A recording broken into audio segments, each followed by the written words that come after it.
Halo Sobat NKCTIH, kembali lagi di Nanti Kayak Saya Cerita Tentang Ilmu Hukum. Ini dia nih yang kalian tunggu-tunggu, yaitu video penjelasan materi. Boleh disimak baik-baik videonya ya. Seperti yang sudah disampaikan sebelumnya, subbab pertama yang akan dibahas yaitu mengenai hukum dalam proses. Faktor-faktor pendorong pembentukan hukum ada 3. Yang pertama, perjanjian, yang kedua, peradilan, dan yang ketiga, ilmu hukum. Selanjutnya mengenai teori berlakunya hukum atau Gelding's Theory. Di dalam teori hukum biasanya dibedakan antara 3 hal berlakunya kaidah hukum. Hal berlakunya kaidah hukum tersebut biasanya disebut Geltung, yaitu 1. Landasan yuridis, 2. Landasan sosiologis, dan 3. Landasan filosofis. Yang ketiga yaitu mengenai teori lingkungan berlakunya hukum. Lingkup keberlakuan kaidah hukum adalah sebagai berikut. 1. Lingkup laku wilayah yang merujuk pada batas daratan, perairan, dan angkasa di mana kaidah hukum itu mengikat. 2. Lingkup laku pribadi, yaitu yang menunjukkan aneka subjek hukum yang menjadi sasaran kaidah hukum. Dan yang ketiga, lingkup laku massa yang menunjukkan jangka waktu berlakunya kaidah hukum. Sekarang kita masuk ke subbab yang kedua, yaitu mengenai penataan hukum. Penataan dan penegakan hukum. Penataan adalah hukum dijalankan secara normal, damai untuk terwujudnya tujuan hukum.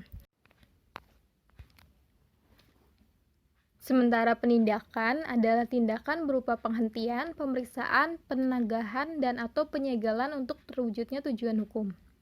Penataan dan penindakan kemudian menjadi penegakan hukum. Faktor yang mempengaruhi ketidakefisienan hukum terdiri dari yang pertama, ketidaksempurnaan perumusan kalimat-kalimat hukum dalam perumusan aturan. Yang kedua, konflik antara tujuan pembentukan peraturan dengan kehendak masyarakat yang menjadi sarana pengaturan.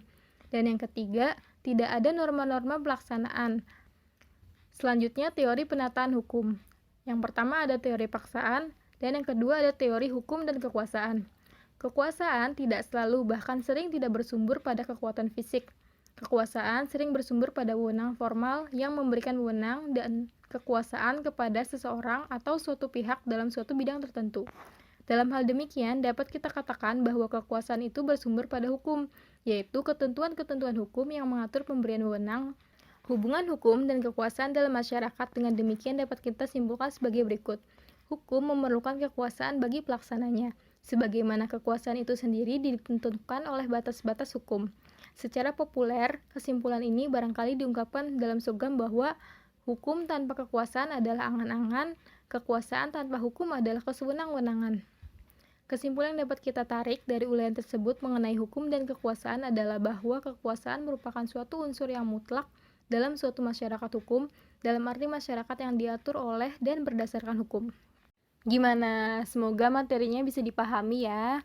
Kami mohon maaf apabila terdapat kesalahan, dan apabila ada yang ingin ditanyakan bisa dicatat terlebih dahulu, kemudian ditanyakan pada saat mentoring. Baiklah, sekian untuk NKCTIH kali ini. Sampai jumpa di NKCTIH berikutnya.